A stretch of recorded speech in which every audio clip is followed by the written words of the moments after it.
Happy birthday to you. Happy birthday to you. Happy birthday, dear Hannah. What's the deal? Am I still sick?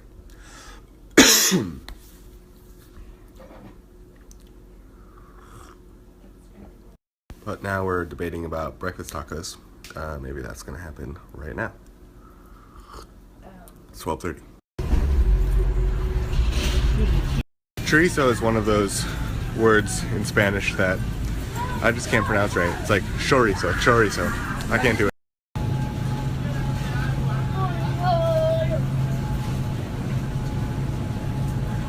There are a lot of options.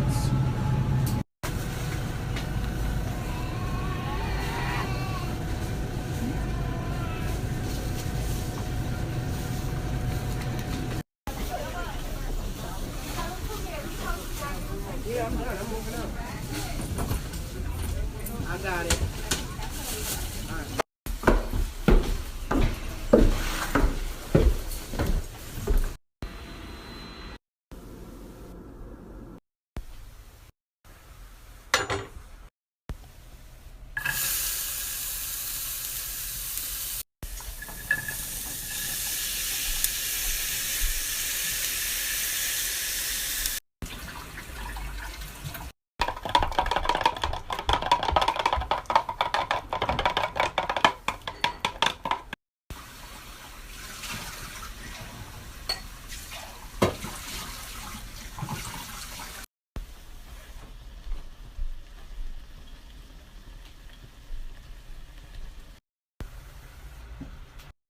I think chorizo is best as a crumble.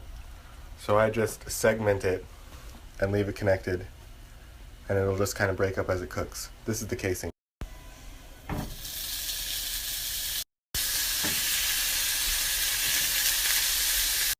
After the initial sear, I just kind of turn the heat down and let the fat render, which gives us that amazing red color.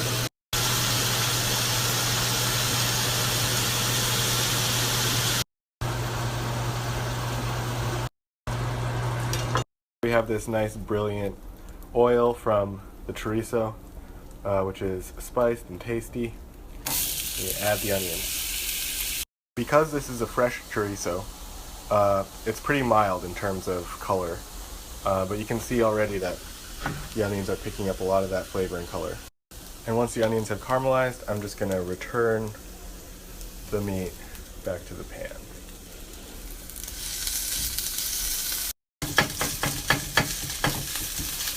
And break up the big segments into smaller crumbles. We'll get a soft texture to the meat in parts of it and a nice crispy sear in others. That's why we kept it together.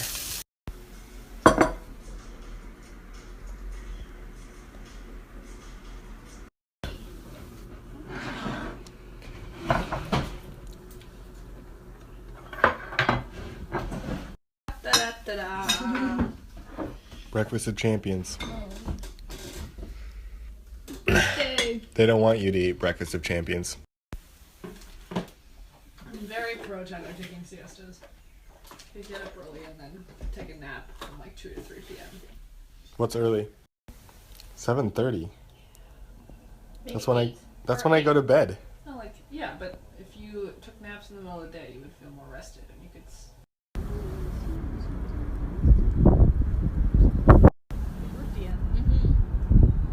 Yeah, it's only the front camera that works, but yeah, that's true.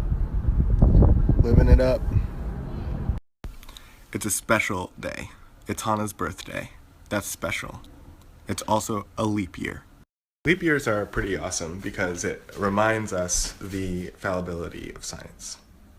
Earth is going around the sun. It is also spinning. And it usually takes about 365 spins.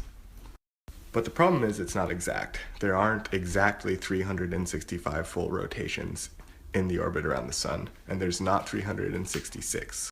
So leap years add an extra day every 4 years, assuming that the tropical year is 365.25. But the hilarious thing is, is that it's not 365.25. It's like slightly less than that. So over time, the leap years are wrong. So every 4 centuries, 3 leap years have to be taken out of the cycle. And even then it's not exact because the decimal point just keeps going and going. It's not an exact rotation. And all of this is done to preserve a timekeeping system that we've only really been using for 500 years, the Gregorian calendar. Which means if you're using the Gregorian calendar to calculate dates far back in history, you have to retroactively take days out. And you don't have to be like rooted in modern technology with all of our systems and implements to figure out that these problems really add up. Every ancient calendar system tries to resolve this problem of an incomplete number of days in a year.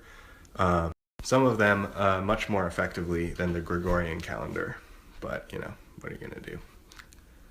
Colonization. The real problem is measuring time with a sun-up, sun-down system relative to Earth. It's a little, you know, arrogant. More accurate calendar systems looked at the way the stars moved across the sky relative to the Earth, and that was much more effective.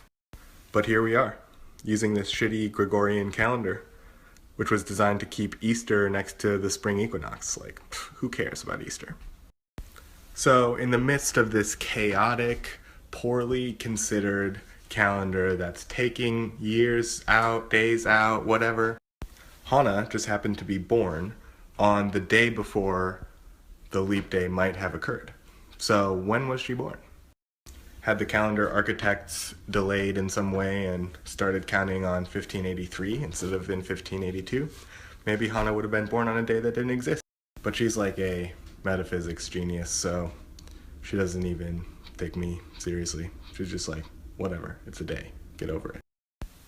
It's a special day. Happy birthday, sweetie. The sun, does it move? Do I? Go sit over there. Go sit over there.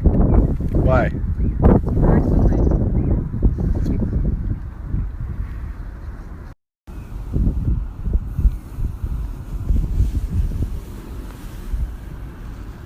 I mean, do you think that you would benefit from, like, just being Of the hole, which is not the grave, falling into a hole again, saying, okay, this is also not your grave. Get out of this hole. Getting out of that hole, falling into another one. Quiet. Then falling into a hole again without any pushing. Sometimes falling into a set of holes whose structures are predictable, ideological, and long dug. Often falling into a mass grave. Get out of this hole. Altogether, getting out of the hole together. Hands and legs and arms and human ladders of each other to get out of the hole that is not the mass grave, but that will call the final hole. Sometimes thinking of who has fallen into holes which are not graves but might be better if they were.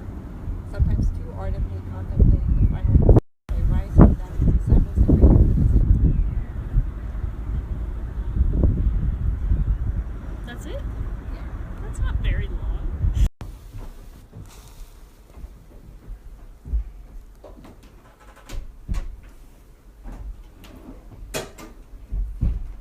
So when we asked Hana what she wanted to do for her birthday, she chose to go to the gym. And so we're gonna go to the gym. And I haven't seriously exercised in, I don't know, like 2009.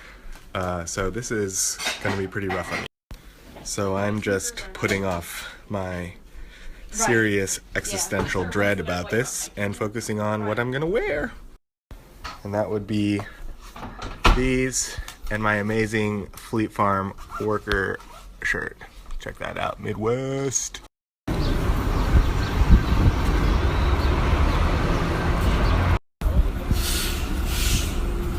Crunch.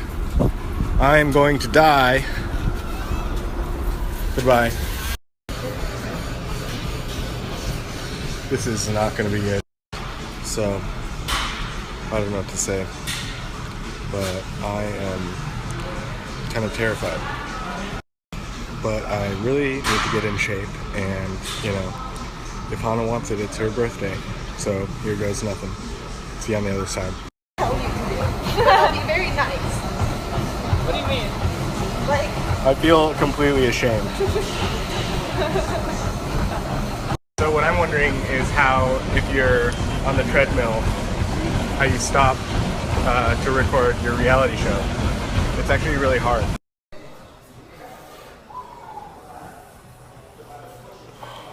Well, I'm exhausted, but I'm proud of myself. I got a lot of running in on the incline. I did a bunch of like Systema workouts and CrossFit workouts, and I'm pretty pleased with the results. And I must have done something right, because when I went to put on my shoes and tie my shoelaces, I like literally ripped my shoelace off. So I guess I'm getting stronger. How could we resist?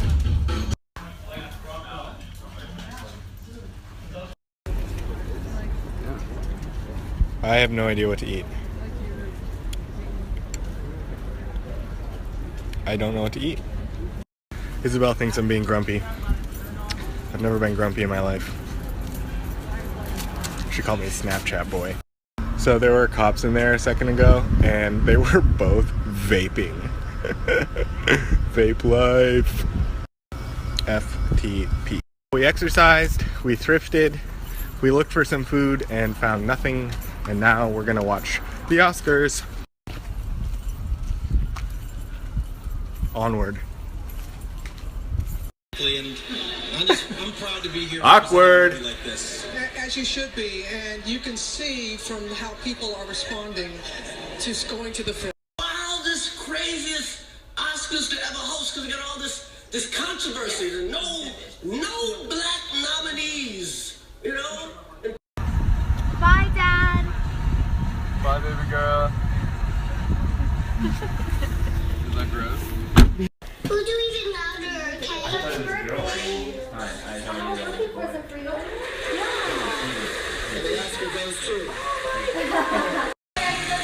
Jenny is my girl. She's like out of the way, normies.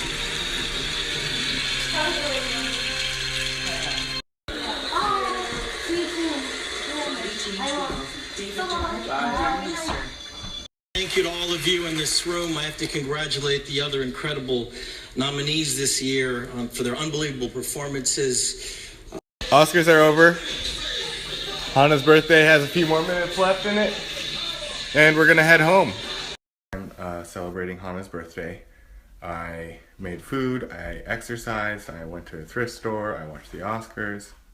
And it seems like Hannah had a good birthday too. So with that said, I am gonna go to bed. Have a good night. You can catch reruns on samehandle.tv. Follow the same handle on Twitter, @abolishme on Snapchat. See you next time. I'd like to thank Hannah, Isabel, Anjum, the Match Magazine contributors and subscribers. Happy birthday, Hannah.